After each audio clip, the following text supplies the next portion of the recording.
কলকাতার হাওড়া ব্রিজ শহরের অন্যতম পথিক এবং হাজার মানুষের দৈনন্দিন যাত্রাপথ। তবে এই ব্রিজের নিচে রাতের অন্ধকারে ঘটে যায় এমন কিছু যা কেবলমাত্র সাহসী হৃদয়দের জন্য।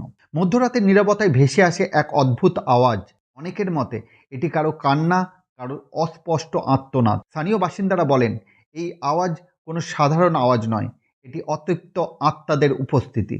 নমস্কার, আমি সব্যসাচী। আজ আপনাদের শোনাবো খুব পরিচিত হাওড়া ব্রিজের রহস্যময় কাহিনী ও তার আত্মনাদ। প্রত্যক্ষদর্শীদের মতে গভীর রাত্রে নদীর উপরে শোনা যায় অস্পষ্ট কান্নার শব্দ। অনেক সময় আওয়াজটি ক্রমশ স্পষ্ট হয়ে ওঠে, যেন কেউ সাহায্যের জন্য চিৎকার করছে।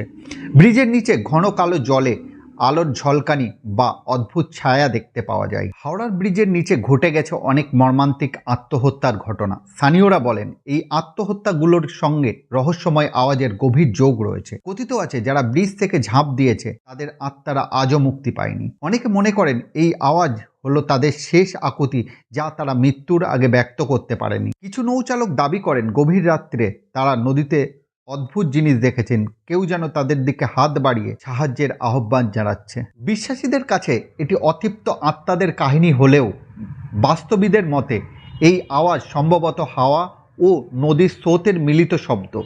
জলের প্রতিধ্বনি এমনভাবে তৈরি হয় যা কান্নার মতো শোনাতে পারে। এক রাতে স্থানীয় যুবক সায়ন এবং তার বন্ধুরা ব্রিজের কাছাকাছি নৌকো নিয়ে যান। মধ্যরাতে তারা স্পষ্ট একটি আওয়াজ শুনতে পায় যা তাদের সারা শরীরে শিহরণ জাগায়। ভয়ে তারা নৌকো নিয়ে তড়িঘড়ি সরে পড়েন।